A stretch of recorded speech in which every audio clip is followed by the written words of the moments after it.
చేరి వచ్చిన దేవుని పిల్లలైన ప్రతి ఒక్కరికి యేసుక్రీస్తు వారి నామం పేరట శుభాభివందనాలు తెలియజేయుచున్నాను.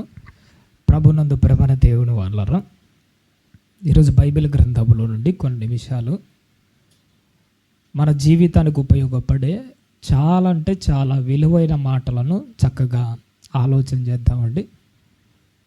ఈరోజు వినబడుతున్న ఈ మాటలు అందరికీ ఏమో కానీ ప్రత్యేకంగా మనకు మాత్రం ఈ మాటలు చాలా సూటిగా, కఠినముగా, గట్టిగానే మన హృదయాలకు తగులుతాయి.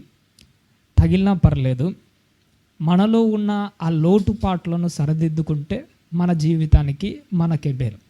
ఎందుకంటే ఈరోజు చెప్పబోతున్న ప్రతి మాట ఏదో మిమ్మల్ని ఉద్దేశించి మాట్లాడేది కాదు, కానీ ఆ సిచ్యువేషన్ను నేను కూడా ఎదుర్కొంటున్నాను కాబట్టిగా, నా బ్రతుకు కూడా ఇది అవసరమైనది కాబట్టిగా ప్రతి దానిని ఆలోచన చేసి దేవుడు అనుగ్రహించిన మాటల ద్వారా చాలా కఠినంగా, సూటిగా, వాక్యానుసారంగా మనం మాట్లాడుకుందాం ప్రేమన దేవుని వాళ్ళు. ఇక ఆలస్యం చేయకుండా మనము వాక్యంలోనికి వెళ్దాము. ప్రతి మాట జాగ్రత్తగా వినాలి, శ్రద్ధగా వినాలి, మనసారా వినాలి, హృదయపూర్వకంగా వినాలని ప్రేమతో మనవి చేస్తున్నాను. బైబిల్ గ్రంథంలో ఒక మాట ఉంటుంది, అవసరం లేదు. ప్రసంగి గ్రంథంలో దేవుడు ఒక మాట అంటాడు, ఏంటంటే ఏ రాజు అయితే భూమి విషయంలో శ్రద్ధ తీసుకుంటాడో ఆ వ్యక్తి అన్ని విషయాలలో మేలు పొందుతాడట. ఆ కాలంలో రాజుల కాలం కాబట్టిగా పరిపాలన అంతా రాజుల చేతుల్లో ఉండేది. పరిపాలనలో ఎన్నో సమస్యలు వస్తుంటాయి. వ్యవసాయ విషయంలో సమస్యలు కానీ, ప్రజల మధ్య గొడవలు కానీ, కొట్లాటలు కానీ, ఆకలి చావులు కానీ, కరువులు కానీ, చాలా భయంకరమైన సమస్యలు వచ్చేవి. అన్ని సమస్యలకు దేవుడు తన దాసుని ద్వారా ఒకటే మాట చెప్పాడు, మీ రాజ్యంలో ఇన్ని సమస్యలు రావడానికి కారణం ఏంటంటే మీరు ఏ విషయంలో శ్రద్ధ తీసుకోవట్లేదు? భూమి విషయంలో శ్రద్ధ తీసుకోవట్లేదు. ఏ రాజు అయితే భూమి విషయంలో శ్రద్ధ తీసుకొని ఆ పంట పండడానికి అవసరమైన నీటిని, ఆ వసతులను, వాటన్నిటిని ఏర్పాటు చేశాడు అనుకో, భూమి విషయంలో శ్రద్ధ తీసుకుంటే వ్యవసాయం బాగుంటుంది. వ్యవసాయం వల్ల పంటలు బాగా పండుతాయి. పంటల వల్ల ప్రజలు ఆరోగ్యంగా ఉంటారు. ఆరోగ్యంగా ఉంటే అనారోగ్య పరిస్థితులు రావు, ఆకలి చావులు రావు, ఇబ్బందులు రావు, ఆర్థికంగా రాజ్యం అభివృద్ధి చెందుతుంది. ఒకడంటే ఒకడు గొడవలు ఉండవు, ఒకడంటే ఒకడు అసూయలు ఉండవు.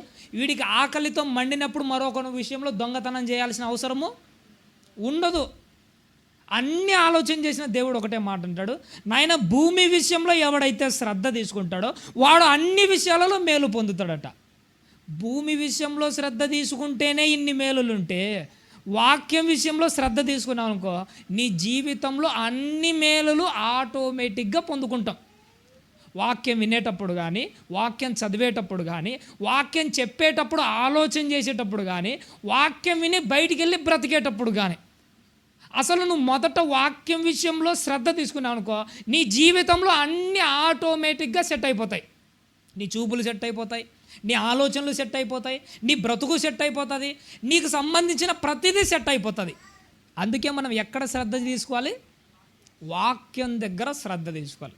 కాబట్టి ఈ కొన్ని నిమిషాలు ప్రతి ఒక్కరము వాక్యం విషయంలో చాలా శ్రద్ధగా, హృదయపూర్వకంగా ప్రతి మాట సందర్భానుసారంగా బైబిల్లో చూసుకుంటూ జాగ్రత్తగా ఆలోచన చేస్తూ ముందుకెళ్దామండి. మన బైబిల్ చదువుతుంటే ఒకరోజు బాగా ఆలోచన చేసేటప్పుడు యేసుక్రీస్తు వారి శిష్యుల మధ్య జరిగిన ఒక వాదన నాకు తారసపడింది. వాళ్ళలో జరిగిన వాదన ఏంటంటే ఎవరు గొప్ప?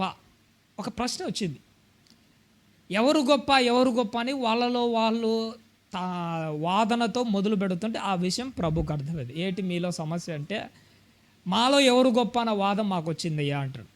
అసలు ఆ సందర్భాన్ని చదివినప్పుడు వెంటనే నాకు అనిపించింది ఏంటంటే, ఏంటి వీళ్ళు చిన్నపిల్లల మాదిరి ప్రవర్తిస్తున్నారే? యేసుక్రీస్తు వారి దగ్గర ఉండి, యేసుక్రీస్తు వారితో తిరుగుతూ, సాక్షాత్తు ఆయన మాటలు కల్లారా వింటూ, ఇన్ని చేసినా, ఇన్ని చూసినా వీళ్ళేంటి చిన్నపిల్లల మాదిరి ప్రవర్తిస్తున్నారు? ఒకసారి మన పరిస్థితి కూడా అంతేనండి. మన దగ్గర సత్యవాక్యం ఉందని మనం అనుకుంటుంటాము, చాలా విలువైన మాటలు వింటున్నామని మనం అర్థమవుతుంటుంది, విన్న మాటలు చాలామందికి ప్రకటిస్తున్నామని కూడా మనకు తెలుసు. కళ్ళ ముందర ఇంత స్వచ్ఛమైన వాక్యం మన దగ్గర కనపడుతున్నా కానీ మన ప్రవర్తన విషయంలో ఎలా ఉంటామో తెలుసా? మూర్ఖంగా చిన్నపిల్లల మాదిరి ప్రవర్తిస్తుంటాం. ఆ రోజు శిష్యులు ఎలా అయితే చిన్నపిల్లల మాదిరి ఎవరు గొప్ప అనే ప్రవర్తన రీతులు వాళ్ళలోంచి బయటపడ్డాయి చూసినారా? మన జీవితంలో కూడా అంతే. అవి మనం బయటికి వెళ్ళి ఆలోచన చేస్తే అప్పుడు మనకు అర్థమైతే మనం చిన్నపిల్లల మాదిరి ప్రవర్తిస్తున్నామని. బైబిల్లో ఒక మాట ఉంటుంది, ఒకడు తాను పోయే మార్గం అని దృష్టికి ఎలా ఉంటుందట? యథార్థంగానే కనపడుతుంటుంది, సరైనదిగానే కనపడుతుంటుంది. అదే బయటోనికి వానికి ఆ దారి ఎలా కనపడుతుంటుంది తెలుసా? ఏట్రయుడు చిన్నపిల్లల మాదిరి ప్రవర్తిస్తున్నాడు, చిన్నపిల్లల మాత్రం ఆలోచన చేస్తున్నారేంటి, ఇలా మెంటాలిటీ ఇంతేనా అన్నట్టుగానే మన బ్రతుకులు ఉంటాయి. మన దేవుని వల్ల ఎప్పుడైనా కానీ మన గురించి మనం ఉంటున్న ప్లేస్లో మనల్ని పెట్టుకుని మన పక్షాన మనం ఆలోచన చేయకూడదు. ఎదుటి వాని దగ్గర నిలబడి మనల్ని మనం చూసుకున్నాం అనుకో, అప్పుడు మనలో ఉన్న లోపాలు కానీ మనం పోయే దారి కానీ అన్నీ కరెక్ట్గా కనపడతాయి. మన దేవుని వల్ల ఆ రోజు శిష్యుల విషయంలో కూడా నాకు అదే అనిపించింది. ఏంటి ఎవరు గొప్ప అంటే చిన్న పిల్లల మాదిరి ప్రవర్తిస్తున్నారే అనిపించింది. కానీ నాకు బాగా అర్థమైన విషయం ఏంటో తెలుసా? అదే వాళ్ళ మధ్య ఆ చిన్న వాదనే రాకపోయినంటే,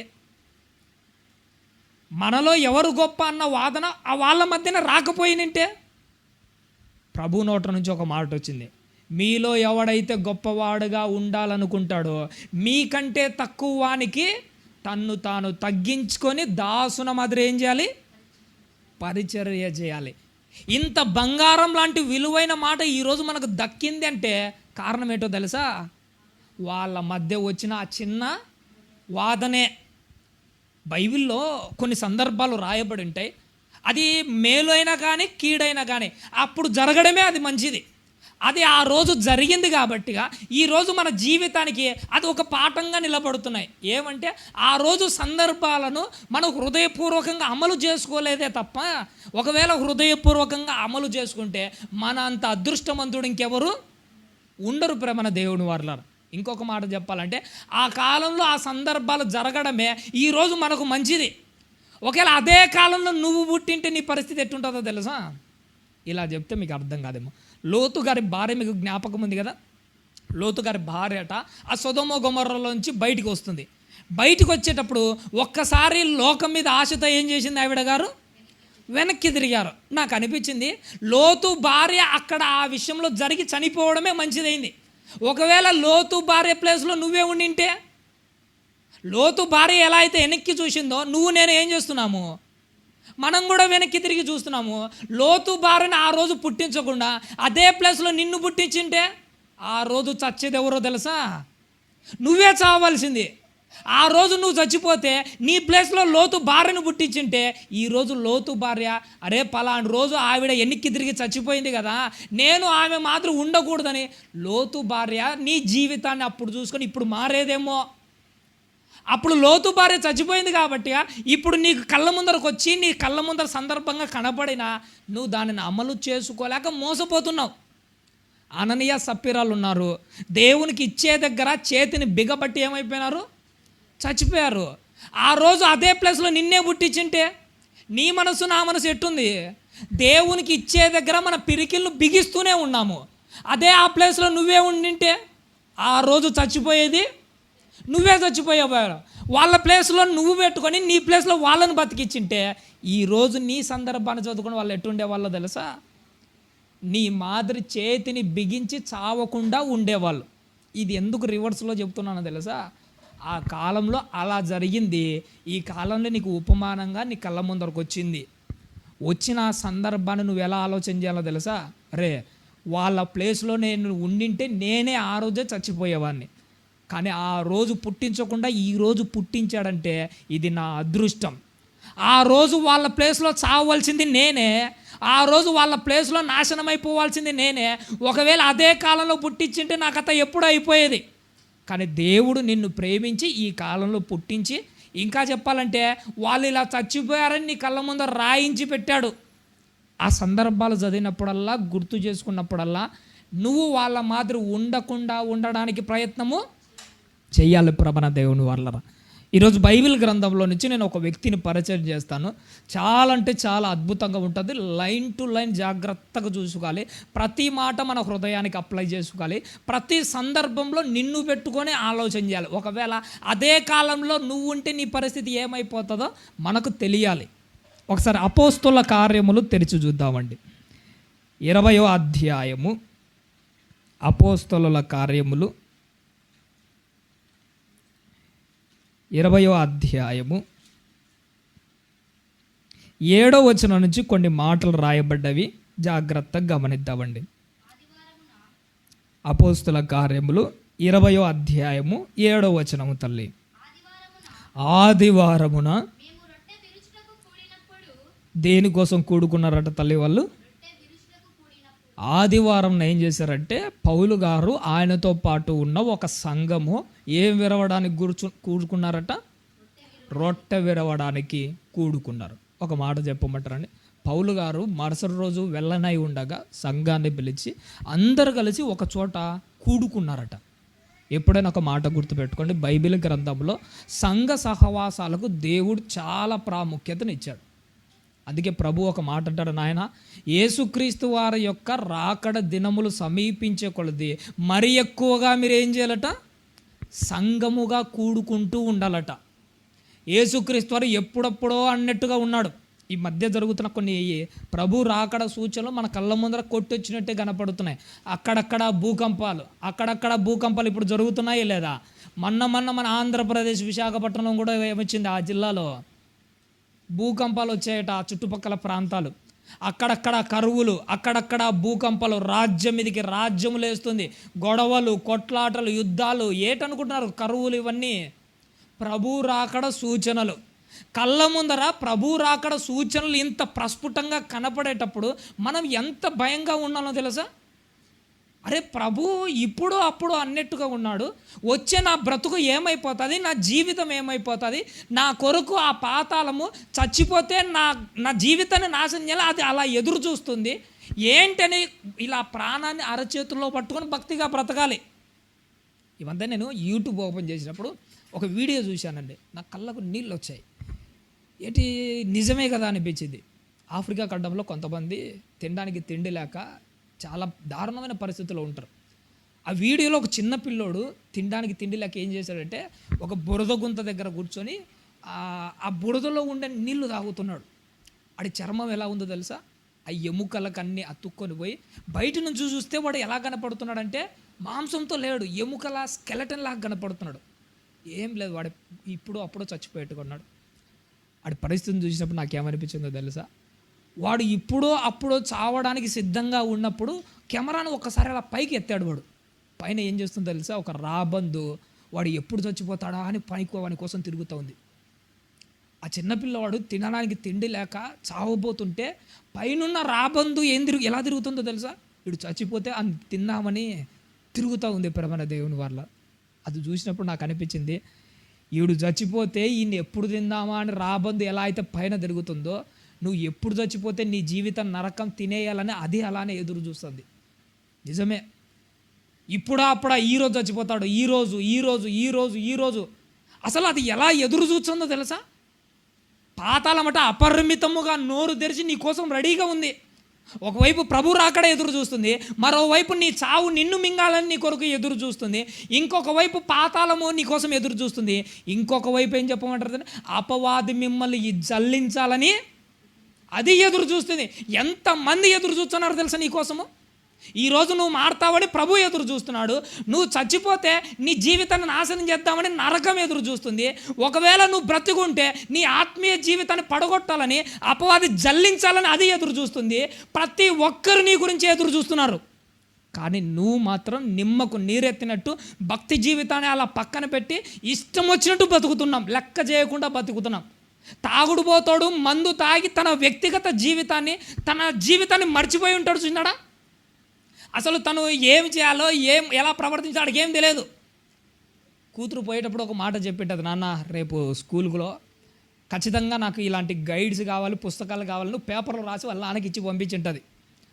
ఆ రోజు రాత్రికి వాళ్ళ నాన్న పుస్తకాలు తీసుకురావాలి. పుస్తకాలు తీసుకొని వచ్చి రేపు బడికి వెళ్ళి అలా కూతురు చదువుకుంటుంది. పేపర్ ఏమో జోబులో ఉంటుంది. మందు తాగిన మైకంలో రాత్రి ఏం చేస్తున్నాడు అర్థం కాక తాగి ఊగి ఇంటికి వచ్చి రాత్రికి వచ్చి పడిపోయాడు అనుకో. ఆడికి అసలు విషయం ఎప్పుడు తెలుస్తుంది? తెల్లారి లేచిన తర్వాత, అయ్యో మా కూతురు పుస్తకాలు తీసుకురమ్మని చెప్పింది కదా, ఆ తాగిన మైకంలో నేను చేయాల్సిన పనిని నెరవేర్చాల్సిన కర్తవ్యాన్ని మర్చిపోయాను కదరా అని వాడికి ఎప్పుడు కళ్ళు తెరుచుకుంటుంది? తెల్లారిన తర్వాత ఆ మందు మైకం దిగిన తర్వాత మందు మైకంలో ఉన్న వాడికి కర్తవ్యం ఎలా గుర్తురాక రాత్రంతా హాయిగా ఒళ్ళు మైమర్చేలా అయితే బ్రతుకుతున్నారో ఈరోజు మనం కూడా అట్నే బతుకుతున్నాం. చేయాల్సిన కర్తవ్యం, చేయాల్సిన పని, చేయాల్సినది అన్నీ మర్చిపోయి తాగుడు పోతున్న కంటే దారుణంగా మైకంలో బ్రతుకుతున్న వాళ్ళు మనమే. ఏది మనం ఎంత చేయాలి, ఏం చేస్తున్నాం, మన కర్తవ్యాన్ని మర్చిపోయి బ్రతుకుతున్నాం. ఏ విషయంలో? దేవుని కోసం పడే కష్టం కానీ, బ్రతుకు కానీ, జీవితం విషయంలో కర్తవ్యాన్ని మర్చిపోయి బ్రతుకుతున్నాం ఒక తాగుడు పోతున్న మాదిరి. మన జీవితం ఏంటో మనకు అర్థం కాలే. ప్రభు రాకడాలని ఎదురు చూస్తుంది, ఇన్ని ఎదురు చూస్తున్నాయి. ఇన్ని ఎదురు చూసేటప్పుడు ఎలా ఉండాలట? ఆ రోజు సమీపించే కొలది సంఘ సహవాసంలో మనం ఎక్కువగా కూడుకుంటుండాలి. ఎందుకు సంఘ సహవాసము తెలుసా? సంఘ సహవాసము నీ ఆత్మీయ జీవితానికి ఒక రక్షణ కోట. అది అపవాది నిన్ను జల్లించాలనుకున్న ప్రతిసారి ఆ జల్లెడలో నువ్వు తేలిపోకుండా నీ జీవితాన్ని ప్రొటెక్ట్ చేసేది ఏంటో తెలుసా? అదే సంఘ సహవాసము. ఎలా చెబితే మీకు అర్థం కాదేమో. ఎప్పుడైనా ఒక పెద్ద జల్లెడ తీసుకోండి.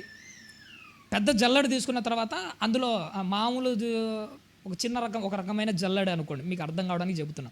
గోధుమ పిండి ఎప్పుడన్నా చూసారా? ఒక జల్లెడలో గోధుమ పిండి తీసుకొని ఫస్ట్ మొదట మీకు పెద్ద జల్లెడ గుర్తుకొస్తుంటుంది కదా. పెద్ద జల్లెడ గురించి ఒక ఉపమానం చెప్తాను. ఒక పెద్ద జల్లెడ తీసుకున్నాం అనుకోండి, అందులో పెద్ద పెద్ద రంధ్రాలు ఉంటాయి. ఆ పెద్ద పెద్ద రంధ్రాలలో ఉన్నప్పుడు మనం ఒక గింజ, అది వేరుశనగ కానీ ఏ గింజ అయినా కానీ ఒక చిన్న గింజ వేసామనుకో, ఆ గింజ ఏమైపోతుందో తెలుసా? వెంటనే లోపలికి జారిపోతుంది. ఒక గింజ అయితే జారిపోతుంది. కానీ ఒకేసారి అన్ని గింజలు వేసి దాని మీద పెట్టామనుకో, లోపలికి పోవు. ఒక్కోసారి మీరు గమనించారో లేదో, ఇలా చెప్తే మీకు అర్థం కాదు. సరే, ఒక గోధుమ పిండి గురించి మాట్లాడుతాను నేను. గోధుమ పిండి గురించి ఎప్పుడైనా మీరు గమనించితే, గోధుమ పిండి కానీ ఏదైనా పిండి కానీ, ఈ మధ్య నేను చాలా గమనించాను. దాని గురించి ఇది బాగా ఆలోచన చేశాను. మనం ఏదైనా ఒక జల్లెడలో అది గోధుమ పిండి కానీ ఏదైనా కానీ కొద్దిగా పిండి పోనీ ఒకే ఒక గోధుమ రవ్వను ఏం చేసామంటే ఒకటే పెట్టామనుకోండి, అది వెంటనే కిందికి రాలిపోతుంది. అదే గోధుమ పిండిని ఒకేసారి కేజీ దాని మీద నిలబెట్టామనుకో, అంత స్పీడ్గా లోపలికి అది పోదు, నిజంగానే పోదు. దాన్ని జల్లిస్తే తప్ప అది పోదు. ఎందుకంటే అన్నీ కలిపి దాన్ని పట్టేస్తాయి. అంటే ఏంటి? ఒక్కటి ఈజీగా జారిపోతుంది, కానీ ఒకేసారి అన్నీ కలిసాయనుకో, ఆ అన్నీ కలిపి దాన్ని పట్టుకొని నిలబెడతాయి. ఎప్పుడైనా మామూలు జల్లల్లో ఏం చేశారంటే, ఒక ఇసుక ఉంటుంది, ఒక ఇసుక రేణువు ఏం చేసామంటే ఒక్కదానే పెట్టాం, ఒకటి రాలిపోతుంది వెంటనే. కానీ ఇసుక రేణువులు అన్నీ ఒకేసారి జల్లెడి మీద నిలబెట్టామనుకో, జల్లెడలోంచి ఇసుక రేణువులు రాలిపోవు, ఒక్కదానికొకటి పట్టుకొని ఉంటాయి. సంఘ సహవాసం కూడా అలాంటిదే. నువ్వు ఒంటరిగా ఉన్నావు అనుకో, ఖచ్చితంగా రాలిపోతావు. అదే సంఘ సహవాసంతో అందరితో కలిసినానుకో, అందరితో పాటు నువ్వు నిలబడతావు, ఆత్మీయతలో నిలబడతావు, భక్తిలో నిలబడతావు. పడిపోతున్నావన్న భయం నీ దగ్గర ఉండదు, ఎందుకంటే అందరితో కలిసి ఉంటావు కాబట్టిగా. ఒకటి గుర్తుపెట్టుకోండి, సహవాసానికి దేవుడు చాలా ప్రాముఖ్యతను ఇచ్చాడు. నా కుమారుడైన యేసుక్రీస్తు రాకడ సమీపించగలది మరీ ఎక్కువగా సహవాసంలో ఎందుకు ఉండాలన్నాడు? నా కుమారుడు వచ్చే సమయానికి విశ్వాసం కనుగొనలేడు. అదే మీరందరూ ఒక్కటిగా ఉండాలనుకో, మీలో అన్న ఆ విశ్వాసాన్ని కనుక్కోవచ్చు. సహవాసంలో ఉంటే మీలోనన్నా కనబడుతుంది.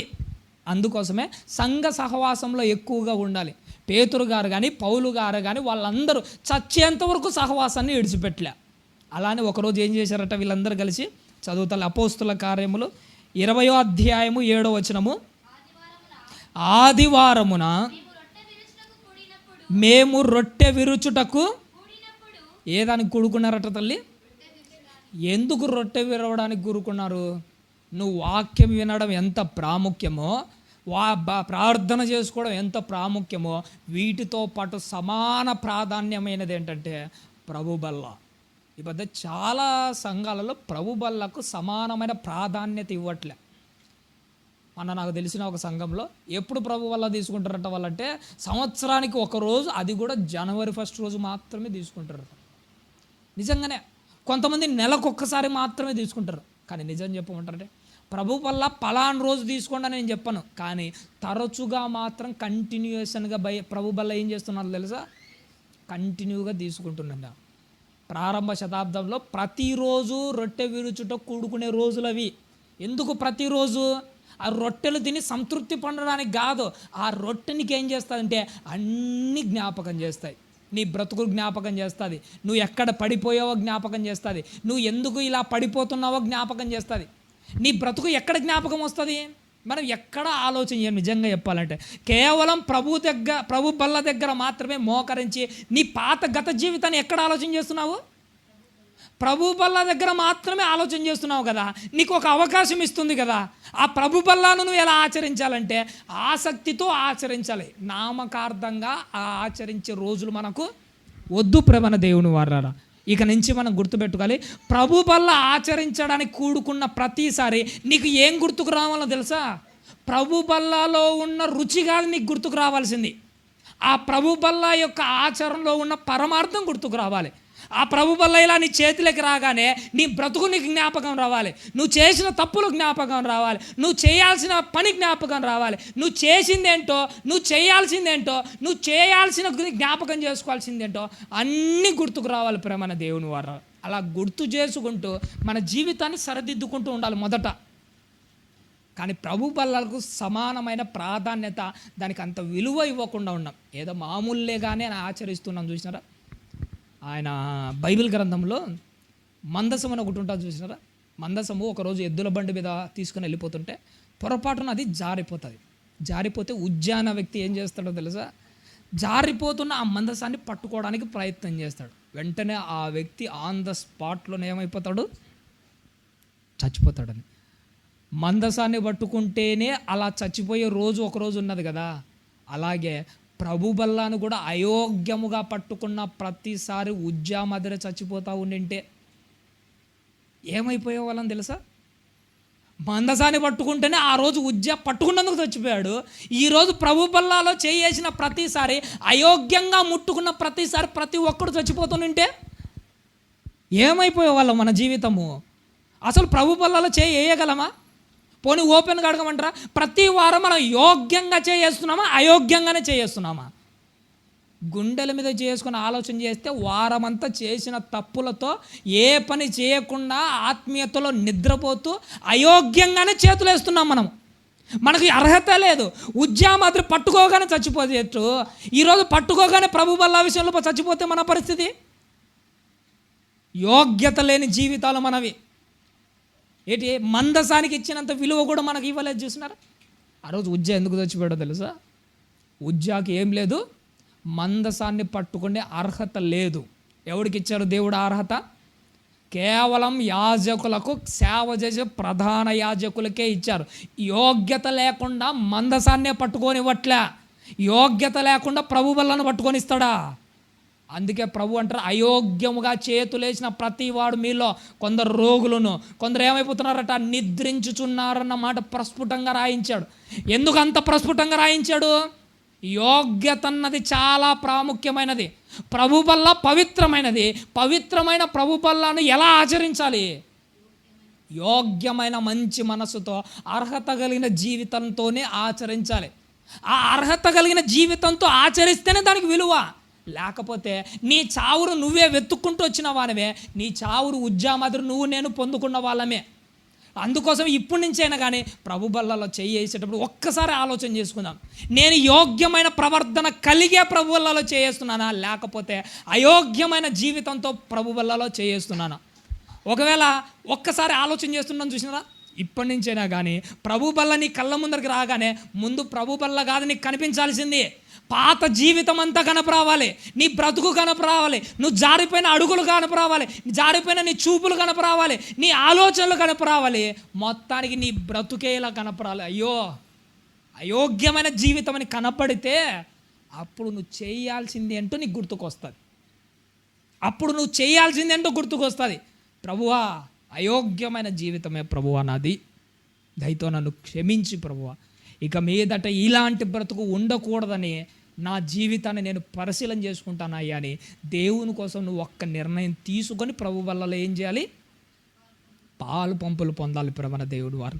అందుకే గుర్తుపెట్టుకోండి, ఎప్పుడైనా కానీ ప్రభు బల్లా దగ్గరికి వచ్చిన తర్వాత, మనం కూడా ఇప్పుడు ఆచరిస్తాం కదా, ప్రభు బల్లా దగ్గరికి గుర్తుకొచ్చిన తర్వాత నీకు ప్రభు బల్లా నువ్వు పరిశీలన చేయగల. కొన్నిసార్లు కొంతమందిని కొన్ని మాటలు నేను వింటున్నాను, చర్చ అయిపోయిన తర్వాత మాట్లాడుతుంటాను చూసినారా, నాకు తెలిసిన ఒక వ్యక్తి మాట్లాడుతున్నాం, చర్చ అయిపోయింది, బయటికి వెళ్ళాము, మాట్లాడుతుంటే ఆ మాటల్లో మాటగా ఒక మాట అన్నాడు, ఈరోజు ప్రభు వల్ల సరిగా రొట్టె కాలలేదట.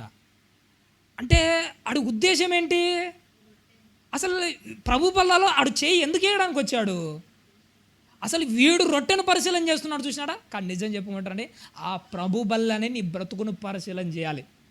నాయన రొట్టె కాలలేదని నువ్వు అంటున్నావు, నిజం చెప్పాలంటే నీ బ్రతుకే సగం కాలిన జీవితం మాదిరి ఉంది. నువ్వు ప్రభు కోసం ఏం కష్టపడకపోతే మళ్ళీ పోని భక్తిగా బ్రతుకుతున్నావా? అది కూడా లేదు, చేసిందే లేదు, చేయాల్సిన పనికి మాలిన పనులన్నీ చేస్తున్నావు. పైగా సిగ్గులేని మాట పెట్టుకొని నువ్వు అంటున్నావు అదేంటి? ప్రభు రొట్టె సరిగా కాలలేదట, ద్రాక్ష రసంలో చక్కెర సరిగా కలపలేదట. ఏటి ఇదంతా చూసారా? ప్రభు బల్లాన్ని నువ్వు పరిశీలన చేయడం కాదు, ఆ ప్రభు బల్లానే నీ జీవితాన్ని ఎప్పుడైతే పరిశీలన చేసే స్థాయిలో ఆచరిస్తావో అది సరైన విధానం. ఆ రోజు అందుకు సహవాసంలో ఎందుకు కూడుకుంటున్నారు వాళ్ళు? ప్రభు బల్లాను పరిశీలన చేయడానికి కాదు, సహవాసంలో సహోదరులను పరిశీలన చేయడానికి కాదు, సహవాసంలో ఏదో పరిశీలన చేయడానికి కాదు. ఒకటి, వాళ్ళ బ్రతుకును సరిదిద్దుకోవాలి, వాళ్ళ జీవితాన్ని సరిదిద్దుకోవాలి, అందుకోసం వచ్చేవాళ్ళు. అందుకే మాట్లాడుతున్నాడు, మళ్ళీ చదువు తల్లి. ఆదివారమున మేము రొట్టె విరుచుటకు కూడినప్పుడు పౌలు గారు మరనాడు వెళ్ళనయ్యుండి వారితో ఏం చేస్తున్నాడంటే, తల్లి నాయన రేపు నేను వెళ్ళిపోతున్నాను, మళ్ళీ వస్తానో రానో నాకు తెలియదు, మీకు కావాల్సినవన్నీ చెబుతున్నాను. కారణం ఏంటంటే ముందు మనం సరిదిద్దుకోవాల్సింది మన వంకర బ్రతుకులను సరిదిద్దుకోవాలి. వాక్యం ఉన్నప్పుడే సరిదిద్దుకోవాలి. ఎందుకు పౌలు గారు పోయే టైంలో అంత విస్తారంగా మాట్లాడాల్సిన అవసరం ఏమొచ్చింది? ఎందుకంటే నేను పోయిన తర్వాత క్రూరమైన తోడేళ్ళు మీ మధ్యకు వస్తాయి, అవి మీ జీవితాన్ని నాశనం చేస్తాయి. అవి మీ జీవితాన్ని నాశనం చేయకూడదంటే నేను దేవుని మాటలు ఏవైతే మాట్లాడుతున్నానో ఇవే మీకు రక్షణగా నిలబడతాయి. గుర్తుపెట్టుకొని, ఈరోజు మీరు మందిరానికి వచ్చి దేవుడి వాక్యం విని బయటికి వెళ్ళిపోతున్నారు కదా, బయటికి వెళ్ళిన తర్వాత మిమ్మల్ని కలవడానికి చాలా క్రూరమైన తోడేళ్ళు వస్తాయి. అవి సహోదరుల రూపంలోనే అనుకోకండి, అవి ఎన్నో ఆలోచనల రూపంలో, ఎన్నో శోధనల రూపంలో, ఎన్నో సందర్భాల రూపంలో, ఎన్నో విషయాల రూపంలో నీ కళ్ళ ముందు క్రూరమైన తోడేళ్ళు వస్తాయి. అవి వచ్చి నీ జీవితాన్ని చిందరవందర చేయకూడదంటే పౌలు గారు విస్తారముగా ఎలా అయితే మాట్లాడాడో ప్రభువు కూడా ప్రతి ఆదివారం నీతో విస్తారముగానే మాట్లాడుతున్నాడు. కానీ నువ్వు నేను నిర్లక్ష్యంతోనే వాక్యాలు వింటున్నాం. ప్రభు ఎందుకు విస్తారంగా మాట్లాడుతున్నాడంటే నీ వంకర జీవితాన్ని సరిదిద్దడానికి ఒక చిన్న ప్రయత్నం. మన అనిల్ అన్న గారు మొన్న ఒకసారి వంకర జీవితం అన్నది చాలా ప్రమాదకరం. మన దేవుని వారు శరీరంలో వంకర ఉంటేనే మనం ఒప్పుకోం. నిజంగా చెప్పాలంటే మన శరీరంలో వంకరగా ఉంటేనే ఒప్పుకోం. బ్రతుకే వంకరగా ఉంటే, ఎప్పుడైనా మీరు కాలు వంకర పోయిన వాళ్ళని గమనించారా? కాలు వంకర పోయిన వాడు నడుస్తుంటే వాడి త్రోవంతా ఎలా ఉంటుందో తెలుసా? వాడి నడకంతా ఎలా ఉంటుందో తెలుసా? వంకరగానే ఉంటుంది. ఎందుకు వాడి నడక వంకరగా ఉందంటే అందులో ఏం పొరపాటు ఏం లేదు, మొదట వాని కాలే వంకరగా ఉంది. మన ఆత్మీయ జీవితం ఎందుకు వంకరగా నడుస్తున్నాము, వంకరగా పోతుందంటే అక్కడ జరుగుతున్నది ఏంటో తెలుసా? నీ నడకలో ఏమి లేదు, నువ్వు బ్రతుకుతున్న తీరులోనే ఉంది, నీ బుద్ధిలోనే ఉంది, నీ హృదయంలోనే ఉంది, నీ ఆలోచనలోనే ఉంది.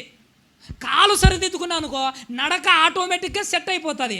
అదేవిధంగా నీ హృదయాన్ని సరిదిద్దుకున్నావు అనుకో, నీ ఆత్మీయ జీవితం కూడా ఆటోమేటిక్గా చక్కదిద్దపడుతుంది. కాలు వంకర పోయిన వాడి నడక వంకర పోతుంది, హృదయం వంకర పోయిన వాడి ఆత్మీయ జీవితం కూడా వంకరగా పోతుంది. సరిదిద్దుకోవాల్సింది సరిదిద్దుకోవాలి, అంతే. ఎక్కడ సరిదిద్దుకోవాలి అక్కడ సరిదిద్దుకోవాలి. ఎక్కడో ముగింపులో సెట్ రైట్ చేసుకోవాలనుకుంటే అది అవుతుందా? ఒక పెద్ద ఆయనట, పెద్దలకు బాగా ముసలోళ్ళకు బాగా కొన్ని విషయాలు బాగా తెలుసు కదా. ఒక ముసలాయన కళ్ళ ముందర చూస్తుంటే ఒకడు ఏం చేశాడంటే, పాము అలా పోతుంటే ఒకడు పామును కొడుతున్నాడట. ఒక యవనస్తుడు పామును చంపడుతుంటాడు చూసినారా, కర్ర తీసుకొని పామును కొడుతున్నాడంటే, ఎక్కడ కొడుతున్నాడంటే తోక మీద కొడుతున్నాడంటే అది చావాలని. ఆ వృద్ధుడు చూసి, ఒరే నాయన నువ్వు కొట్టాల్సింది తోక మీద కాదు, ఎక్కడ కొట్టాలి? మొదట్లో కొట్టాలి, తల మీద కొట్టాలి. తల మీద కొడితే వెనకలున్నదంతా ఆటోమేటిక్గా చచ్చిపోతుంది. మన జీవితం కూడా ఎందుకు నా జీవితం ఇలా అయిపోతుందని ముగింపు దగ్గర ఆలోచన చేయకు, ఎందుకు ఇలా అయిపోయిందని మొదట దాని గురించి ఆలోచన చేయి. అక్కడ సరిదిద్దామంటే ఇక్కడ ఆటోమేటిక్గా మొత్తం సెట్ అయిపోతుంది. గుర్తుపెట్టుకోండి. ఎక్కడ ఏం జరిగింది మన జీవితంలో, ఎందుకు ఇంత అలజడి, ఎందుకు నా బ్రతుకుల్లో ఇంత తొసుకులాట అంటే ఇక్కడ ఆలోచన చేయకు, మొదట ఆలోచన చేయి. మొదట సరిదిద్దామనుకో వెనకలున్నదంతా ఆటోమేటిక్గా సెట్ అయిపోతుంది. నీ వంకర జీవితాన్ని, నా వంకర బ్రతుకును సరిదిద్దడానికే దేవుడు విస్తారముగా మాట్లాడతాడు. చాలా సందర్భాలలో మాట్లాడతాడు, చాలా విధాలుగా మాట్లాడతాడు. కారణం ఏంటంటే మన బానిస బ్రతుకును సరిదిద్దడానికి, మన బానిస జీవితాన్ని చక్కదిద్దడానికి. నాయన నీ బ్రతుకు ఎలాంటిదంటే లోకపరంగా నువ్వు ఒక వ్యక్తి కింద ఉన్నా పర్లేదు, కానీ పాపం విషయంలో దాని కింద మాత్రం ఉండాకు. రాత్రి అనిల్ అన్న గారు దానియేలు గారి గురించి ఒక వాక్యం చెప్పాడు, చూసినారా? దానియేలు గారు ఒక రాజ్యము కిందకి ఏమైపోయాడంటే బాహ్యంగా శారీరపరంగా ఎలా వెళ్ళాడు, ఒక బానిసగా వెళ్ళాడు. నెబుకద్నెజర్ అనే రాజు కిందికి దానియేలు బానిసగా పోయినప్పటికీ, శరీరం ఆయనకు బానిస అయినప్పటికీ ఆయన బ్రతుకు పాపానికి బానిస కాకుండా కాపాడుకోడాడు. ఎన్ని చట్టాలు వచ్చినా, ఎన్ని ఆజ్ఞలు వచ్చినా, ఏమొచ్చినా తన స్థిరమైన నిర్ణయాన్ని దానియేలు గారు ఏం చేయలేదు, మార్చుకోకుండా గట్టిగా నిలబడ్డాడు. నువ్వు నేను ఒకటే గుర్తుపెట్టుకోవాలి ప్రభర దేవుని వాళ్ళ, దానియేలు గారి మాదిరి పైకి మన పరిస్థితి ఏదైనా పర్లేదు, లోపల మాత్రం పాపానికి బానిస బ్రతకకుండా జాగ్రత్తగా చూసుకోవాలి. లోపల బానిసత్వం ఉన్నదనుకో ఆ బానిస బ్రతుకుతో కుమిలిపోతాం. నిజంగా చెప్పాలంటే ఎందుకు బ్రిటిష్ వాళ్ళ నుండి మన వాళ్ళు స్వాతంత్రం కావాలని కోరుకున్నారో తెలుసా? ఆ బానిస బ్రతుకుని ఎవరు సహించుకోలేరు. అరే బ్రిటిష్ వాళ్ళ కింద ఉన్నప్పుడే మనం స్వతంత్రం కావాలనుకున్నాం కదా, మరి పాపం కింద ఉన్నప్పుడు ఏందిరా ఇది, ఈ బానిస బ్రతుకు ఎన్ని రోజులు రా ఇది, బయటకు వచ్చి నా జీవితాన్ని చక్కదిద్దుకుందామని ఒక్కసారి అని అనుకున్నామా? ఎన్ని రోజులకి ఈ సెల్ ఫోన్కు నేను బానిస కావాలి, ఎన్ని రోజులకి ఇలాంటి వాటికి నేను బానిస కావాలి, బయటికి రావాలని ఒక్కసారన్నా అలా దృఢమైన నిశ్చయంతో ఉన్నామా? లేదు. మన జీవితం ఎలాంటిదంటే బానిస బ్రతుకులకే అలవాటు పడిపోతున్నాం అంతే తప్ప బానిస బ్రతుకుల్లోంచి బయటికి రావడానికి ప్రయత్నం చేయలే. అలవాటు మంచిది కాదు, బయటికి రావడమే ముఖ్యం. అలవాటు మంచిది కాదండి నిజంగానే.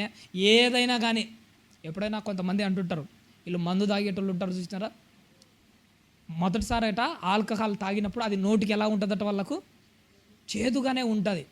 అదే చేదని మొదట అసహించుకుంటేనే మేలు, కానీ చేదైనా కానీ పదే పదే నువ్వు తాగినా అనుకో తర్వాత నీకు చేదనిపించదు, అదే కావాలనిపిస్తూ ఉంటుంది.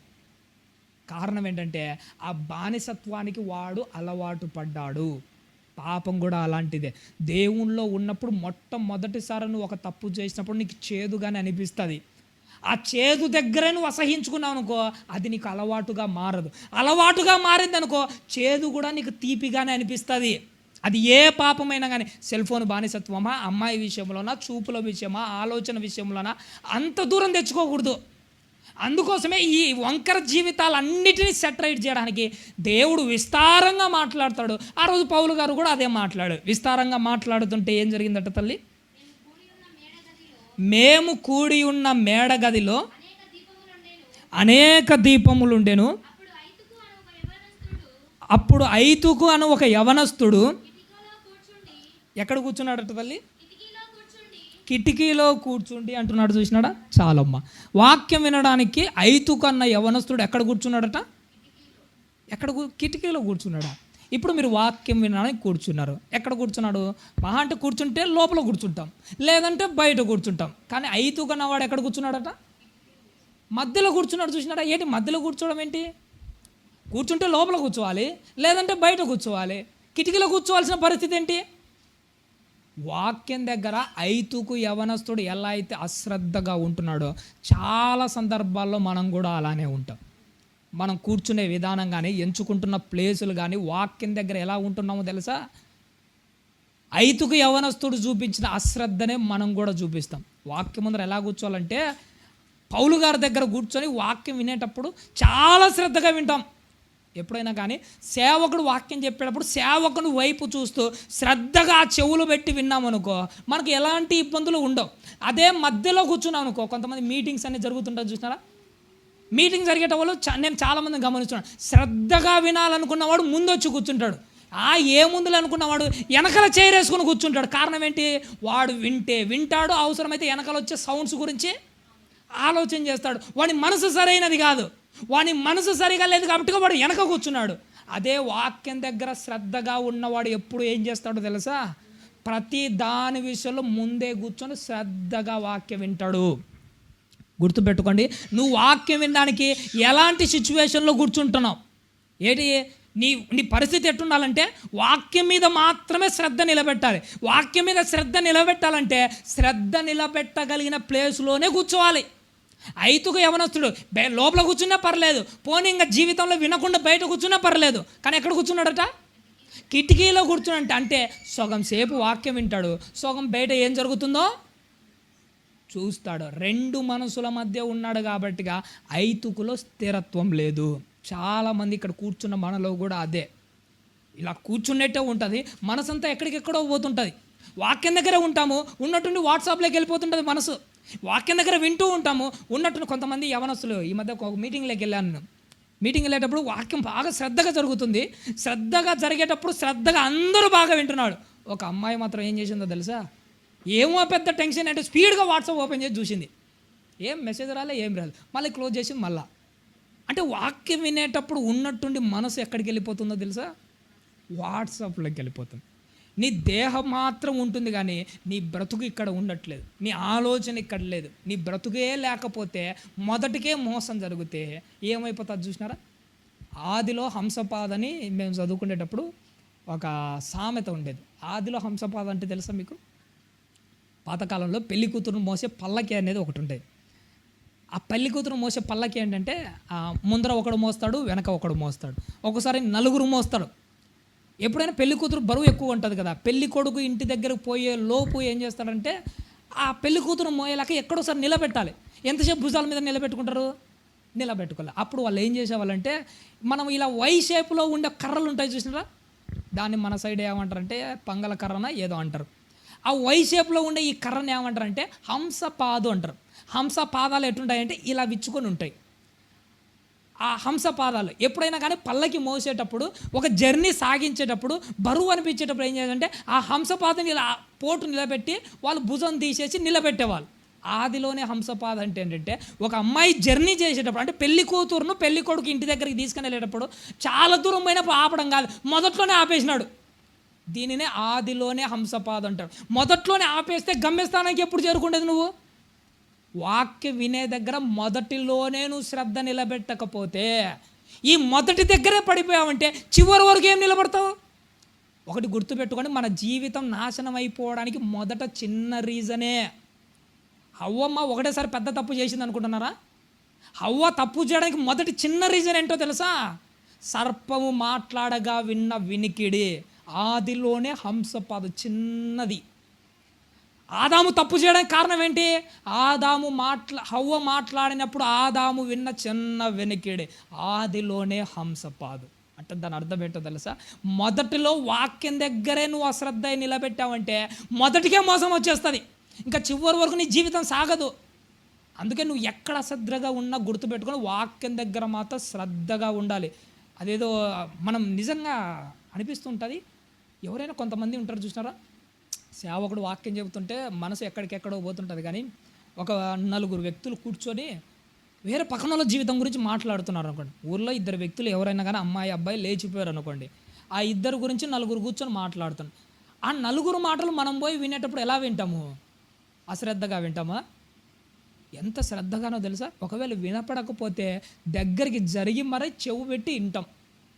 అసలు నలుగురు విషయాలు వినేటప్పుడే ఇంత శ్రద్ధ చూపిస్తున్నాం కదా, వాక్యం దగ్గర ఎంత శ్రద్ధ చూపించాలో తెలుసా? ఒకవేళ సరిగా వినబడకపోతే వినబడే చోట కూర్చోవాలి, సరిగా కనబడకపోతే కనబడే చోట కూర్చోవాలి.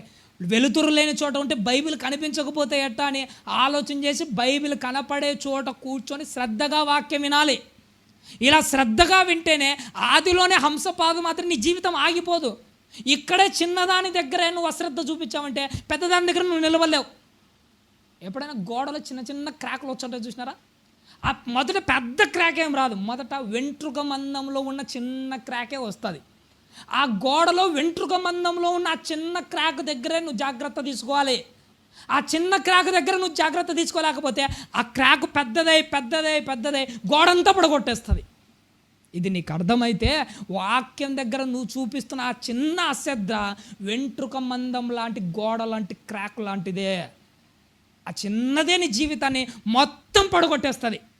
అందుకే ఎక్కడ శ్రద్ధగా ఉన్నా, ఇప్పుడే కాదు ఎప్పుడైనా గుర్తుపెట్టుకోండి, వాక్యం దగ్గర బహు జాగ్రత్తగా ఉండాలి. ప్రతి దానికి పునాది ఏంటో తెలుసా?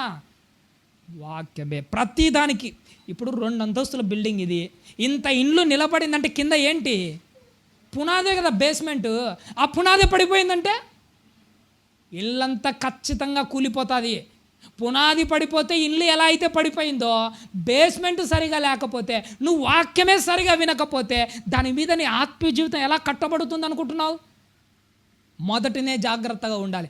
వాక్యం దగ్గరే జాగ్రత్తగా ఉండాలి. జాగ్రత్తగా ఉంటేనే ప్రతిదీ శ్రద్ధగా ఉంటుంది. పౌలు గారు వాక్యం చెబుతుంటే ఈయన ఎక్కడ కూర్చున్నాడట? కిటికీలో కూర్చున్నాడు. అటు లోపల కూర్చోలే, బయట కూర్చోలే. సగం సగం జీవితాలు చూసినారా? ఐతుకులో ఎలా అయితే సగం సగం జీవితం ఉందో మనలో కూడా ఇలాంటిదే కనపడుతుంటాయి. ఈ సగం జీవితాన్ని దేవుడు ఎప్పుడు ఒప్పుకోడు. బైబిల్ అంటాడు, నాయనా నువ్వు ఉంటే వెచ్చగానైనా ఉండు, లేకపోతే చల్లగానైనా ఉండు, నులువెచ్చని జీవితం అస్సలుగా బ్రతకకు. ఎందుకు అలా అన్నాడు? చాలాసార్లు నాకు అనిపించింది. వెచ్చగా ఉండు అంటే దేవుని కోసం గట్టిగా బ్రతుకుతున్నాం. మరి చల్లగా ఉండని ఎందుకన్నాడు? లోకంలో బతికేమనే జీవితాంతం. ఆ సందర్భాన్ని చదివినప్పుడు నన్ను కాస్త ఇబ్బంది పెట్టింది. కానీ మన సహోదరు అనిల్ నగర్ మాట్లాడినప్పుడు దాని గురించి ఒక మంచి ఆత్మీయమైన ఆలోచనతో చక్కగా మంచి వివరణ తీసుకోవడం అనేది జరిగింది. నువ్వు వెచ్చగానైనా ఉండు, దేవుని కోసం గట్టిగా బ్రతుకు, దేవుని కోసం నిలబడు. ఒకవేళ నీకు శాత కాలేదా, పూర్తిగా లోకంలో ఉన్న చావు. లోకంలో బ్రతికా అనుకో 60 ఏళ్ళను సుఖంగా ఉంటావు. అదే నులువెచ్చగా జీవితంలో బతుకుతున్నావు అనుకో, ఇటు దేవునిలో ఉండవు, అటు లోకంలో సంతోషాన్ని అనుభవించలేవు. మధ్యలో నలిగిపోతుంటావు. మధ్యలో నలిగిపోవడం చాలా ప్రమాదకరం. ఎప్పుడైనా గుర్తుపెట్టుకోండి. నా చిన్నప్పుడు మా ఊరి దగ్గర ఒక యాక్సిడెంట్ అయిందండి. అది నా జీవితంలో మర్చిపోను. అప్పుడు భయంకరమైన కరువు ప్రాంతం. మన రాయలసీమ అంటేనే కరువు ప్రాంతం. నీళ్లు సరిగ్గా దొరికేవి కాదు. అదే ఎండల కాలం వచ్చిందనుకో తాగడానికి నీళ్ళు ఉండేవి కాదు. ఎక్కడో మాకు దూరంగా ఒక కాలువ అంటే ఆ కాలువలో ఒక పైపు ట్యాప్లో నుంచి వాటర్ వస్తుంటే చుక్క చుక్క కారేటప్పుడు పట్టుకుంటున్న రోజులు అవి మాది. అలా నీటి కోసం మధ్యాహ్నం ఎండ పొద్దున నేను వెళ్ళిపోయేటప్పుడు మా రోడ్డు ఏంటంటే అప్పుడు సింగిల్ రోడ్డు, చిన్న రోడ్డు. ఆ చిన్న రోడ్లో ఒకవైపు లారీ స్పీడ్గా వస్తుంది, దానికి ఆపోజిట్లో మరోవైపు బస్సు పోతుంది. ఈ రెండు ఒకేసారి దగ్గరకు వచ్చాయి. ఆ లోపు మధ్యలో ఒక బైక్ కూడా ఏం చేసినాడు తెలుసా? ఆ చిన్న రోడ్డులో ఆ లారీ బస్సు 2 దాళ్ళ మధ్య బైకు పోనిచ్చాడు. 2 దాళ్ళ మధ్య నలిగిపోయి ఎట్ట చచ్చిపోయాడో తెలుసా? నాకు ఆ రోజు గుర్తుకొచ్చింది. అమ్మో, 2 దాళ్ళ మధ్య నలిగిపోతే ఎట్టుంటుందో. దేవుడు కూడా అదే అంటున్నాడు, నాయన నువ్వు లోకంలో అయినా ఉండు, సంపూర్ణంగా దేవునిలో ఉండు. సగం సగం ఉన్నావు అనుకో, ఇటు దేవులో లేక అటు లోకంలో లేక మధ్యలో నలిగిపోతే నీ జీవితం ఎట్టుంటుందో తెలుసా? ఇక్కడ సుఖంగా ఉండలేవు, నరకంలో కూడా సుఖంగా ఉండలేవు. ఒకవేళ నేను చల్లగా ఉండమని ఎందుకు అంటున్నాడు? బతికే 30 ఏళ్ళు 20 ఏళ్ళైనా బయట సంతోషంగా బతుకుతావు. ఈ 20 ఏళ్ళైనా నీకు హ్యాపీ ఉంటుంది. ఉంటే లోకంలో ఉండు, లేకపోతే దేవుని లేక రా సంపూర్ణంగా. నులువెచ్చగా ఉన్నాకో ఈ లోకంలో నీకు సుఖం ఉండదు, రేపు చచ్చిపోయిన తర్వాత నరకంలో కూడా నీకేముండదు, సుఖం ఉండదు. మధ్యలో నలిగిపోయి చచ్చిపోతావు. ఆ నలిగిపోయి చచ్చిపోయేది ఎవరో తెలుసా? ఈరోజు సుమారుగా 750 కోట్ల మంది క్రైస్తవులు ఉంటే ఈ 750 కోట్ల మందిలోనట 90% నులువెచ్చని జీవితంతో నలుగుతున్న వాళ్ళే ఎక్కువ. తప్పు చేస్తారు, మందిరానికి వస్తాడు, ప్రభు వల్ల చేసేటప్పుడు నలిగిపోవడము. ఎందుకు నువ్వు నులువెచ్చగా ఉండి నలిగిపోతావు? ఉంటే వెచ్చగా ఉండు, లేకపోతే చల్లగా ఉండు. ఇలా అయినా బ్రతుకు, అలా అయినా బ్రతుకు. మధ్యలో నలిగిపోతుంటే ఇక్కడ సుఖం ఉండదు, చచ్చిపోయిన తర్వాత నరకంలో నీకు సుఖం ఉండదు. సగం జీవితాలు వద్దు. నిలబడ్డావా సంపూర్ణంగా వచ్చాయి అంతే. అక్కడ ఇక్కడ ఉండడం ఎందుకు? నదిలో దిగావు, నదిలోనే ఉండడం ఎందుకు? దాటితే ఆపక గట్టుకన్నావు, లేదంటే ఇటువైపు గట్టుకన్నా వచ్చే. మధ్యలో నదిలో నువ్వు చాలాసేపు ఈత కొట్టలేవు. 1 రోజు కొడతావు, 2 రోజులు కొడతావు, నెల రోజులు కొడతావు. నదిలో ఎన్ని రోజులు ఈత కొడతావు? త్వరగా ఏదో ఒక గట్టుకు చేరుకో. ఈ గట్టుకు వచ్చావని దేవుని వైపు జీవితాంతం హ్యాపీగా ఉంటావు. జీవితం తర్వాత కూడా హ్యాపీగా ఉంటావు. ఒకవేళ నువ్వు ఉండాలనుకుంటే అటువైపునే ఉండు, వరదలు వచ్చి పోతావు, పోయేంత వరకునే హ్యాపీగా ఉంటావు. నదిలో ఎన్ని రోజులు ఈత కొడతావు? అట్నే ఉంటావు. నెల రోజులు ఈత కొడతావు అట్నే. తినకుండా సంవత్సరం నదిలోనే ఈత కొడతావా? మధ్యలో నలిగిపోవాకు నువ్వు. అందుకే దేవుడు నులివెచ్చని జీవితం వద్దురా నాయన అని చెప్తున్నాడు. ఐతుకు ఎట్ట కనపడుతున్నాడు, నువ్వు అట్నే కనపడుతున్నావు, నేను అలానే కనపడుతున్నావు. మధ్యలో ఉన్నాడు. మధ్యలో ఉన్నందుకు మనోడికి వచ్చిన బహుమతి ఏటట, చదువు తల్లి. కిటికీలో కూర్చుండి గాఢ నిద్రపోయి పౌలు గారట చాలాసేపు ప్రసంగించుతున్నందు వల్ల నిద్రాభారం వల్ల జోగి 3వ అంతస్తు నుండి ఏమైపోయాడట, కింద పడి చచ్చిపోయాడట. దేవుని వాక్యం వినేటప్పుడు మనోడికి నిద్ర ఎందుకు వచ్చింది? ఇదే నేను మన సందర్భాల్లో, ఎందుకంటే మీకు తెలుసో లేదో వాక్యం మీకు అందరికీ నేను కనపడుతున్నాను కదా, నాకు మీరు కనపడుతున్నాడు. ఎవరు నిద్రపోతారు నాకు తెలియదా? నాకు కనపడుతుంది, మీకు కనపడుతుంది. నిజంగా అనిపిస్తుంటుంది, ఐతుకునే ఎందుకు మన సహోదరులలో మన వాళ్ళలో కనపడుతున్నాడు. అసలు వాక్యం వినేటప్పుడు ఎందుకు నిద్ర వస్తుంటుంది మనకు? నిజంగా చెప్పాలంటే నేను బాధపడినా ఏం పర్లేదు, ఎందుకంటే వాక్యానుసారమైనది కాబట్టి, మన బ్రతుకు సరిదిద్దుకోవాల్సింది కాబట్టి, మన లోపాలు మనమే సరిదిద్దుకోవాలి. ఇప్పుడు నేను ఓపెన్గానే మాట్లాడితే ఏం కాదు, అందరి గురించే మాట్లాడుకున్నాను. అసలు వాక్యం దగ్గర మనకి ఎందుకు నిద్ర వస్తుంది? రాకూడదు కదా. ఎప్పుడైనా రాత్రిపూట బస్సులు నడిపే వాళ్ళని గమనించారు? ఎప్పుడైనా బస్సులో అందరూ నిద్రపోయినా ఏం కాదు, కానీ బస్సు డ్రైవర్ రాత్రిపూట నిద్రపోకూడదు. ఒక్క క్షణం నిద్రపోయినా కానీ దానివల్ల జరిగే ప్రమాదం ఎంత ఉందో తెలుసా? వాడి ప్రాణం పోతుంది, వాడితో పాటు ఎంతోమంది ప్రాణం పోతుంది. బస్సులో జర్నీ చేసేటప్పుడే అంత ప్రమాదం జరిగితే నిద్రపోతున్నప్పుడు, వాక్యం వినేటప్పుడు నిద్రపోతే ఏంటి ఏమనుకుంటున్నారు మనమంతా? మా జీవితానికి ఎంత ప్రమాదమో తెలుసా? మొదట్లోనే ఆదిలోనే హంసపాద అంటే ఏందనుకుంటున్నారు? వాక్యం దగ్గరే మనం నిద్రపోతే, మొదట్లోనే నీ జీవితాన్ని నిలబెట్టుకుంటే ఏంటి ముందుకేం పోతాం మనము? బస్సు డ్రైవర్ నిద్రపోతుంటేనే వాడికి అంత ప్రమాదం జరిగితే మనం నిద్రపోతే ఏమైపోతుంది? అసలు కొన్ని నిమిషాలైనా మనం మేలుకోలేమా? పౌలు గారు అంటారు, పేతురు గారు అంటారు, అయ్యా నీకోసం నేను ఏమైనా చేస్తాను, చావనైనా చేస్తానంట. చావనైనా చావడం పక్కన పెట్టు, యేసుక్రీస్తు వారు అప్పగింపబడే రాజు కాసింతసేపు కూడా నిద్ర ఆపుకోలేకపోయాడు. నిద్రనే ఆపుకోలేని వాడు చావనైనా చేస్తానంటే ఎట్టు ఒప్పుకుంటాడు? నిజంగా గుర్తుపెట్టుకోండి, చిన్న చిన్న నిద్రలనే చంపుకోలేకపోతే మనం దేవుని కోసం చచ్చిపోతామన్న మాట ఎలా నమ్మాలి? మనము దేవుని కోసం నిలబడతామన్న మాట ఎలా నమ్మదాలి? సినిమాల్లో కూర్చుంటే అడిగి నిద్ర రాదు, నలుగురు ఒక విషయం గురించి మాట్లాడేటప్పుడు నిద్ర రాదు, మనం ఏదైనా జర్నీ చేసేటప్పుడు నిద్ర రాదు, ఏ దాని దగ్గర నిద్ర రాదు. వాక్యం దగ్గర ఎందుకు నిద్ర వస్తుంది? నిద్ర వచ్చిందని అంటే నీ జీవితాన్ని నువ్వే నాశనం చేసుకుంటున్నావని మనకు అర్థం కావట్లేదా? మన బ్రతుకును మనం నాశనం చేసుకోబోతున్నామని మనకు అర్థం కావట్లేదా? కరెక్ట్గా గుర్తుపెట్టుకొని ఎట్టి పరిస్థితుల్లో మన సహోదరులను ఎవరైనా కానీ నిద్రపోకూడదు, అంతే. వాక్యం దగ్గర నిద్రపోకూడదు. ఎందుకంటే ఇక్కడ నిద్రపోయావంటే మన జీవితం నాశనం అయిపోతుంది. పోయేటప్పుడు యేసుక్రీస్తు వారు పేతురు గారితో అదే మాట అంటాడు, అయ్యా నీకోసం నేను చావనైనా చేస్తా. చావనైనా చావడం గురించి పక్కన పెట్టని పేతురు గారితో పిలిచి ఒక మాట అంటాడు, పేతురు చావడం గురించి పక్కన పెట్టు, కానీ మొదట నువ్వు స్థిరపడిన తర్వాత నీ సహోదరులను స్థిరపరుచుంటాడు. నాయన మొదట నీ నుండి నేను ఆశపడుతుంది ఏంటంటే, నువ్వు నా కోసం చావు అని నేను ఆశపడట్లే, మొదట నువ్వు స్థిరపడు చాలు. మొదట నువ్వు స్థిరపడు. పేతురు గారితో చెప్పిన అదే మాట ఈరోజు నీతో నాతో అంటున్నాడు. దేవుని కోసం నువ్వు ఏదో చేస్తానని చెప్తున్నావు, అది పక్కన పెట్టు, ముందు స్థిరపడు. దేవునిలో స్థిరంగా ఉండు, గట్టిగా నిలబడు, భక్తిలో ఉండు. మొదట నువ్వు ఇక్కడే స్థిరంగా లేకపోతే, ఇక్కడే నువ్వు లేకపోతే పరలోకంలో నువ్వు వస్తావని గ్యారంటీ ఏముంది? అక్కడికి వస్తావని గ్యారంటీ ఏముంది? నిజం చెప్పుకుంటానండి, నువ్వు మారు మనసు పొందగానే నీకంటూ పరలోక రాజ్యంలో ఒక స్థలం సిద్ధపరిచాడు. ఇది బ్రహ్మయ్యన్న గారి స్థలము, ఇది అనిల్ గారి స్థలము, ఇది బిట్టు స్థలము, ఇది మన సంతోష్ స్థలము, ఇలా ఒక్కొక్కరికి స్థలాలు సిద్ధపరిచారు. నువ్వు మారు మనసు పొందగానే నీకంటూ ఒక స్థలం ఉంది. మరి ఆ స్థలాన్ని సంపాదించుకోవడానికి నువ్వు పోయిందేది, నేను పోయిందేది? నీ స్థలమేమో ఆయన సిద్ధపరిచి పెట్టాడు, ఆ స్థలం దగ్గరకు మనం పోయిందేది? నీకు ఇచ్చిన తలాంతు నువ్వు పోగొట్టుకుంటున్నావు కాబట్టిగానే బైబిల్లో ఒక మాట అంటాడు, ఒకటికి 5 తలాంతులు ఇచ్చంట, 5 సంపాదించాడట, ఒకటికి 2 ఇచ్చాడంట, 2కి 2 సంపాదించాట. ఒకటే ఇచ్చి వాడు ఏం చేశాడు? భూమిలో పాతి పెట్టాడు. అప్పుడు ఏం చేశాడంట, ఆ మొదటి తలాంతు వాని దగ్గర 100 తీసుకొని ఎవడికి ఇచ్చాడు?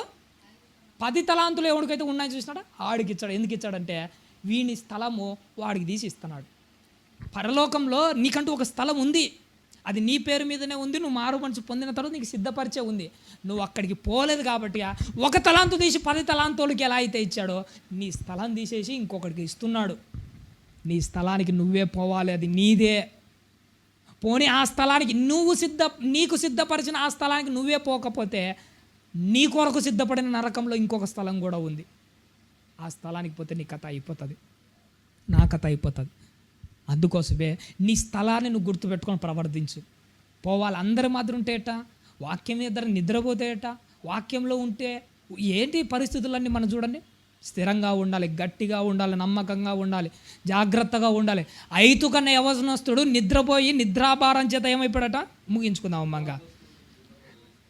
ఎన్నో అంతస్తు నుంచి 3వ అంతస్తు నుండి ఏమైపోయాడట? జారిపోయి కింద పడి చచ్చిపోయాడు. పైన కూర్చొని జారిపడి కింద పడి చచ్చిపోయాడు. ఆ వ్యక్తి ఎలా అయితే జారిపడి కింద పడి చచ్చిపోయాడో మన పరిస్థితుల్లో కూడా అంతే. యేసుక్రీస్తు వారిని ఒకరోజు అపవాది ఆ ఎత్తైన కొండ మీదకి తీసుకెళ్ళి పైనుంచి తోయాలనుకున్నాను, చూసినారా? నిజం చెప్పమంటారా? ప్రభువును కేవలం తీసుకొనే పోయింది. నన్ను ఎన్నోసార్లు తీసుకొని పోయి పైనుంచి కిందికి తోసేసి చంపేసింది కూడా. అందుకే దేవుడు జాలిగా నీ వైపు చూసి ఏమన్నా అంటే, నాయన మీరు పాపముల చేత అపరాధముల చేత చచ్చినవారు. ఎప్పుడు చచ్చిపోయామంటే నిన్నే ఎన్నోసార్లు ఆ ఎత్తైన శిఖరం మీదకి తీసుకుని వెళ్ళి తోసేసింది. వాక్యం వినేటప్పుడు నిద్రతో తోసేసింది. నీ ఆలోచన సరిగా లేనప్పుడు నీ ఆలోచనలో తోసేసింది. నీ బ్రతుకుల్లో తోసేసింది. ఎన్నోసార్లు అది తోసేసి మనం చంపేసి నిజంగా అదేంటో చంపిన పామును చంపడం అంటుంటారు, చూసినారా? మన పరిస్థితి అట్టే ఉంది. రోజు చంపుతానే ఉంది. రోజు మన బ్రతుకులు అట్టే ఉంది. ఎప్పుడు బ్రతుకుతావా, ఎప్పుడు అవుతావా అని ఆశతో ఎదురు చూస్తున్నాడు. ఆ వ్యక్తి పైనుంచి పడగానే పౌలు గారు పరిగెత్తుకుంటూ వచ్చి అతను ఏం చేసుకున్నాడు? కిందికి వెళ్ళి అతని మీద పడి కౌగిలించుకొని, తొందరపడకండి, అతని ప్రాణము అతనిలోనే అతనితో చెప్పాను అంటున్నాడు. చూసినాడు? మీరేం టెన్షన్ పడకండి, అతని ప్రాణం ఇంకా అతనిలోనే ఉంది. పౌలు గారు ఎలా అయితే ఆ వ్యక్తిని హత్తుకొని తిరిగి బ్రతికించాడు దేవుని కృపను బట్టి, దేవుడు కూడా వాక్యం ద్వారా చచ్చిపోయినట్టు ఉంటున్న మనలందరినీ ప్రతిసారి మేలుకొలుపుతున్నాడు. కానీ మనం నిద్రలోనే ఉంటాం, లేయం అంతే. నిజంగా చెప్పాలంటే ఎప్పుడైనా ఉదయాన్నే 5 గంటలకే లేవడానికి అలారం పెట్టుకుంటాం, చూసినారా? 5 గంటలకు అది అలారం మోగుతుంది. వెంటనే మనం ఏం చేస్తాము? ఆఫ్ చేసి మళ్ళీ పడుకుంటాం. అలారం ఎలా అయితే లేపుతుంటుందో వాక్యం దగ్గర ప్రతిసారి నన్ను లేపుతున్నాడు. లేపిన ప్రతిసారి కేవలం వాక్యాన్ని అలా పక్కన దోసేసి మళ్ళీ నిద్రపోతున్నాం. 5 నిమిషాలకు మళ్ళీ అలారం మోగుతుంది, తెలుసా? మళ్ళీ మోగుతుంది, మళ్ళీ ఆఫ్ చేసి మళ్ళీ పడుకుంటాం. దేవుడు కూడా ప్రతి ఆదివారం నిన్ను ఇలానే లేపుతున్నాడు. ప్రతి వాక్యం ద్వారా నిన్ను ఇలానే హెచ్చరిస్తున్నాడు. నాయన నువ్వు నిద్రపోతున్నావు. తెల్లారకముందే నువ్వు లేయాలి. 6 గంటల తర్వాత సూర్యుడు వచ్చిన తర్వాత ఇంకా నువ్వు నిద్రపోతే ఏం ప్రయోజనము? యేసుక్రీస్తు వారు మధ్య ఆకాశం వచ్చిన తర్వాత నువ్వు ఇంకా నిద్రపోతుంటే, ప్రభు నీతి సూర్యుడు ఉదయించక ముందే నువ్వు మేలుకోవాలి. అలా మేలుకోవడానికే వాక్యం అల్లారం రూపంలో 5 గంటలకే నిన్ను లేపుతుంది. 6 గంటలకు నీ జీవితం తెల్లారబోతుంది. 5 గంటలకే అల్లారం వచ్చింది. ఆ అల్లారమే ఈ వాక్యము. నువ్వేంటి వాక్యం వినగానే అల్లారం ఆఫ్ చేసి నిద్రపోయినట్టు ఇప్పుడు నిద్రపోతాం అంతే. పట్టించుకో ఆత్మీయ జీవితాన్ని. నీతి సూర్యుడు వచ్చిన తర్వాత ఇక నిద్రపోవడానికి నీకు అవకాశమే ఉండదు. జాగ్రత్తగా ఉండాలి ప్రవణ దేవుని వారలారా. అందుకోసమే వాక్యం దగ్గర మనం ముందే జాగ్రత్తగా ఉండాలి. ఎక్కడ ఉండాలంటే ఆదిలోనే జాగ్రత్తగా ఉండాలి. ఆదిలోనే అంటే వాక్యం వినే దగ్గరే జాగ్రత్తగా ఉండాలి. మనకి ఏదైనా రోగము లోపల బాగు చేయాలంటే, అది జ్వరమైనా, టైఫాయిడ్ అయినా, మలేరియా అయినా కానీ లోపలికి మెడిసిన్ పంపించాలి. నువ్వు లోపలికి పంపించే దగ్గర మెడిసిన్ ఆపేస్తే ఇక లోపలికి ఏం పోతుంది? ఏం బాగుపడతాము? నువ్వు వాక్యం చెప్పేటప్పుడు నిద్రపోతే, వాక్యం చెప్పేటప్పుడు నువ్వు పట్టించుకోకపోతే, వాక్యం చెప్పేటప్పుడు అశ్రద్ధగా ఉంటే అది లోపలికి ఏం పోతుంది? మన బ్రతుకును ఏం బాగు చేస్తుంది? ఐతుకు యవనస్తుడు ఎలా అయితే చచ్చిపోయాడో మనం అట్నే చచ్చిపోతాం. ఐతుకు జీవితాన్ని నాశనం చేసుకున్నట్టు మన జీవితాన్ని నాశనం చేసుకుంటాం. పడిపోయిన ఐతుకును లేపడానికి పౌలు గారు ఉన్నారు ఆ రోజు. రేపు చచ్చిపోయి నువ్వు నరకానికి వెళ్తే నిన్ను నరకం నుంచి లేపగలిగిన వాడు ఎవడున్నాడు? ఎవడు లేడు. నేను చెప్పాలంటే పౌలు గారు కూడా నరకంలోంచి నిన్ను లేడు. నిజంగానే చెప్తాను. యేసుక్రీస్తు వారు కూడా నిన్ను లేపడు, అంతే. ఎవ్వరు నిన్ను పట్టించుకోడు, చేయి కూడా అందివ్వరు ప్రవణ దేవుని వారు. బ్రతికి ఉన్నప్పుడే నీకు అవకాశం ఉంది. ఈ అల్లారం ద్వారా దేవుడు నిన్ను లేపుతున్నాడు. నేను వాక్యాన్ని శ్రద్ధగా విని జాగ్రత్తగా మసులుకోవాలి. పౌలు గారు అంత వాక్యం అంతా అయిపోయిన తర్వాత ఐతుకన యవనస్తుడు ఏమైపోయాడు, మళ్ళీ బతికాడు. హ్యాపీ, సంతోషం. ఆ బతికిన ఐతుకును చూసి అందరూ ఏమని వింటారో తెలుసా?